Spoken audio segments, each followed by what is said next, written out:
अगर आपने 40 साल पहले विप्रो में पता है हो सकता है आप कब पैदा भी ना हुए हो, आपकी फैमिली में किसी ने विप्रो के शेयर में 100 रुपए लगाए होते तो आज 40 साल बाद वो 7 करोड़ रुपए होते। अब मैं जानता हूँ कि ये बहुत रेयर एग्जाम्पल है, लेकिन अगर आप स्टॉक मार्केट से थोड़ा बहुत भी पैसा कमाना चाहते हैं आपको शुरुआत तो करनी पड़ेगी। और शुरुआत करने के लिए आपको समझना होगा स्टॉक मार्केट किस तरीके से काम करता है। कहते हैं कि बेस अच्छा हो तो बिल्डिंग अच्छी बनती है। तो आज मैं आ गया हूँ ये वीडियो लेके और मैं आज करूंगा आपके स्टॉक मार्केट के बेस को स्ट्रॉन्ग, ताकि आप भी बहुत अच्छा पैसा कमा सके और अपनी इनकम को ग्रो कर सके। नमस्कार दोस्तों, मैं हूँ अजय शर्मा और आज इस स्टॉक मार्केट के क्रैश कोर्स के फर्स्ट वीडियो में हम क्लियर करेंगे स्टॉक मार्केट के सारे बेसिक्स। तो आपने अभी तक मेरे चैनल को सब्सक्राइब नहीं किया है तो मेरे चैनल को सब्सक्राइब कर लीजिए और बेल आइकन को दबा दीजिए ताकि मेरे स्टॉक मार्केट रिलेटेड वीडियो आप तक पहुंच सके। सबसे पहले अगर आपको समझना है स्टॉक मार्केट क्या होता है तो आपको समझना होगा आईपीओ के बारे में। मैं जानता हूं कि आपने आईपीओ के बारे में जरूर सुना होगा और शायद आपने ये भी सुना होगा कि आईपीओ से लोग बहुत जल्दी प्रॉफिट कमा सकते हैं, जो कि ये बात सच भी है। तो हम शुरू से समझते हैं आईपीओ होता क्या है। तो देखिए, मान लीजिए एक कंपनी है जिसकी वैल्यू है 500 करोड़ रुपए। अब ये कंपनी 100 करोड़ रुपए लगाकर एक फैक्ट्री बनाना चाहती है जिससे इसका बिजनेस बढ़ सकता है। लेकिन 100 करोड़ रुपए इस कंपनी के पास आएंगे कहाँ से? 500 करोड़ रुपए तो इस कंपनी की वैल्यू है। इस कंपनी के पास 100 करोड़ रुपए कैश में नहीं पड़े हुए हैं। तो यहाँ पर इसके पास दो रास्ते होंगे 100 करोड़ रुपए लाने के लिए, जिससे ये कंपनी फैक्ट्री डालेगी और इसका बिजनेस बढ़ सकता है। पहला तरीका होगा कि वो बैंक से लोन ले सकते हैं, लेकिन लोन लेने के साथ साथ बहुत दिक्कत भी आती है। पहला तो उसे लोन लेने के लिए अपनी कंपनी गिरवी रखनी पड़ सकती है।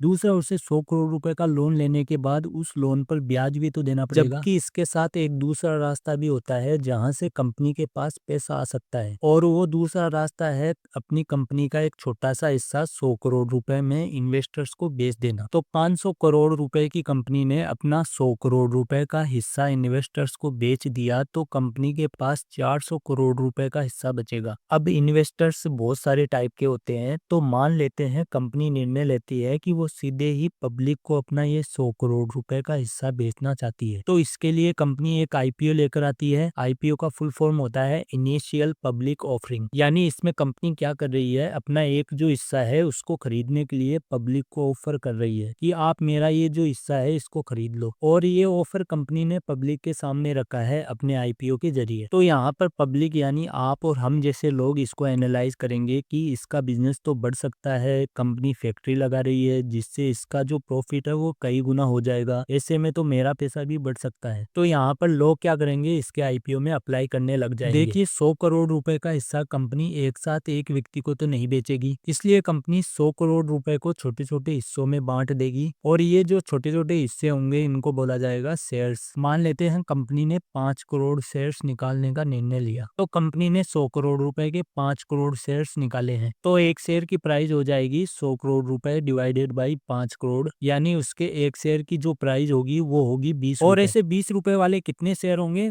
5 करोड़ शेयर होंगे जो कंपनी मार्केट में निकालेगी। तो सामान्यतः कंपनी आईपीओ में क्या करती है, अपना एक हिस्सा बेच रही होती है जो कि शेयर की फॉर्म में बेचती है, और उसके लिए वो अपने बड़े से हिस्से को शेयर में बांट देती है। और ऐसा करने से दो फायदे होंगे, एक तो कंपनी के लिए इतनी बड़ी राशि मिलना आसान हो जाएगा, और दूसरा शेयर की प्राइस 20 रुपए होने से हर कोई यानी आम आदमी भी उन शेयर को खरीद पाएगा। लेकिन आईपीओ में जो शेयर होता है वो एक शेयर आप नहीं खरीद सकते हैं, लेकिन बाद में आप जितने चाहे उतने शेयर खरीद सकते हैं। आईपीओ में आपको शेयर लॉट के रूप में मिलते हैं, तो इस केस में कंपनी 750 शेयर का एक लॉट बनाएगी। तो अगर आपको कंपनी का एक लॉट खरीदना है तो यहाँ पर आपको 750 इंटू 20 आपको 15,000 रुपए देने होंगे। तो आप एक लॉट के लिए अप्लाई करेंगे तो आपके पास 750 शेयर आ जाएंगे 20 रुपए वाले। यहाँ पर आपको कम से कम एक लॉट खरीदना पड़ेगा और ज्यादा से ज्यादा आप जितने चाहो उतने लॉट खरीद सकते हो। और भविष्य में कंपनी बड़ी होती है, कंपनी का प्रॉफिट बढ़ता है, जिससे ये जो 20 रुपए का शेयर है ये महंगा हो जाएगा और हमें प्रॉफिट होगा। तो आपको बेसिक चीज समझ में आ गई होगी कि आईपीओ में कंपनी क्या करती है, वो अपने हिस्से को छोटे छोटे शेयर्स के रूप में इन्वेस्टर्स को सेल करती है। तो अगर आपको ये चीज समझ में आ गई है तो अब आपके लिए स्टॉक मार्केट समझना बहुत आसान हो गया है। अब आपको आसानी से समझ में आ जाएगा कि स्टॉक मार्केट में क्या होता है। अब मान लेते हैं कि कोई अक्ष नाम का व्यक्ति जिसने जो 500 करोड़ रुपए की कंपनी थी उसका एक लॉट खरीद लिया है। एक लॉट का मतलब है कि उसके एक शेयर की प्राइस 20 रुपए थी और एक लॉट में कंपनी ने 750 शेयर रखे थे। तो यहाँ पर अक्ष नाम के व्यक्ति ने एक लॉट ले रखा है, तो उसने टोटल इन्वेस्टमेंट 20 इंटू 750 यानी 15,000 रुपए का टोटल इन्वेस्टमेंट कर रखा है। यानी उस 100 करोड़ रुपए के हिस्से में अक्ष व्यक्ति ने 15,000 रुपए इन्वेस्ट कर रखे हैं। तो अब उनके पास उस कंपनी के 750 शेयर होंगे जिनकी वैल्यू खरीदने के समय 15,000 रुपए थी। तो अब खरीदने के बाद क्या होगा कि अक्ष व्यक्ति उन शेयर को एक साल के लिए अपने पास होल्ड करके रखेगा। तो उन शेयर की वैल्यू एक साल में 20 रुपए पर शेयर से बढ़कर 40 रुपए पर शेयर हो जाएगी। तो एक साल बाद अक्ष व्यक्ति प्रॉफिट बुक करने के लिए उन शेयर को बेचना चाहता है, तो वो कंपनी के पास जाएगा। तो कंपनी तो इन शेयर को वापस खरीदेगी नहीं। कंपनी बोलेगी हमने जो आपसे पैसा लिया था वो तो हमने फैक्ट्री में लगा दिया है, हम तो पैसा दे नहीं सकते। यानी कंपनी तो वापस से इन शेयर्स को नहीं खरीद रही है। तो अब क्या होगा? तो ऐसे में हो सकता है कि एक दूसरा वाई नाम का व्यक्ति जिसको लगता है कि ये कंपनी बड़ी होने वाली है, इसके शेयर की प्राइस तो 100 रुपए जाएगी। तो अब ये वाई नाम का व्यक्ति इस कंपनी के शेयर्स को खरीदना चाहता है और वो अक्ष नाम का व्यक्ति जिसे एक लॉट मिला था वो इस कंपनी के शेयर को बेचना चाहता है। लेकिन ऐसे में इनको पता ही नहीं है कि किससे बेचना है और किससे खरीदना है, और ये बहुत बड़ी समस्या लोगों के सामने थी। और इसी समस्या का समाधान करने के लिए बनाया गया है स्टॉक मार्केट, जहां पर आप और हम जैसे इन्वेस्टर्स एक दूसरे से मिलते हैं और एक दूसरे को आपस में किसी तीसरी कंपनी के शेयर्स बेचते हैं। तो ऐसे में क्या होगा कि अक्ष नाम का व्यक्ति जो अपना एक लॉट बेचना चाहता है वो वाई व्यक्ति को स्टॉक मार्केट में मिल जाएगा, और वहां पर अक्ष व्यक्ति अपना जो एक लॉट है जिसकी एक साल बाद एक शेयर की प्राइस 20 रुपए से बढ़कर 40 रुपए हो गई है, उसके पास 750 शेयर्स है 15,000 रुपए के। तो अब उसकी जो 15,000 रुपए की वैल्यू है वो बढ़कर 30,000 रुपए की हो गई है। और ये जो वाई व्यक्ति है उसको तो लगता है कि शेयर की प्राइस 40 रुपए से बढ़कर 100 रुपए हो जाएगी, यानी मेरा 30,000 रुपए का इन्वेस्टमेंट बढ़कर 75,000 रुपए का हो जाएगा। तो ये अक्ष व्यक्ति को 30,000 रुपए दे देगा और उनसे उनके 40 रुपए की वैल्यू के 750 शेयर्स खरीद लेगा। तो वाई व्यक्ति ने 30,000 रुपए का इन्वेस्टमेंट कर दिया है, और आगे चलकर जब वाई व्यक्ति को प्रॉफिट होगा तो वो किसी तीसरे व्यक्ति को अपने शेयर्स बेच देगा, और वो फिर तीसरा व्यक्ति किसी चौथे व्यक्ति को अपने शेयर्स बेच देगा। और स्टॉक मार्केट में ये सर्कल ऐसे ही चलता रहता है। तो यानी स्टॉक मार्केट से आप किसी XYZ कंपनी का स्टॉक खरीद रहे हैं या बेच रहे हैं, तो आप उस XYZ कंपनी से ना तो शेयर खरीद रहे हैं और ना ही उस XYZ कंपनी को शेयर बेच रहे हैं। आप किसी दूसरे व्यक्ति से उस XYZ कंपनी के शेयर खरीदते हैं और उस दूसरे व्यक्ति को ही उस XYZ कंपनी के शेयर बेचते हैं। तो स्टॉक मार्केट बहुत बड़ा है, सारे टॉपिक्स को इस वीडियो में कवर करना पॉसिबल नहीं होगा। तो आगे के टॉपिक्स हम नेक्स्ट वीडियो में कवर करेंगे। आज का वीडियो यहीं पे समाप्त करते हैं। वीडियो अच्छा लगा हो तो वीडियो को लाइक करिए, शेयर करिए और कमेंट करके हमें बताइए कि हमारा वीडियो कैसा है, क्या इम्प्रूवमेंट करें वीडियो में। और नेक्स्ट वीडियो के लिए आप मेरे चैनल को सब्सक्राइब कर लीजिए और बेल आइकन को दबा दीजिए ताकि आपको नेक्स्ट वीडियो का नोटिफिकेशन मिल जाए। तो मिलते हैं नेक्स्ट वीडियो में। Thank you so much.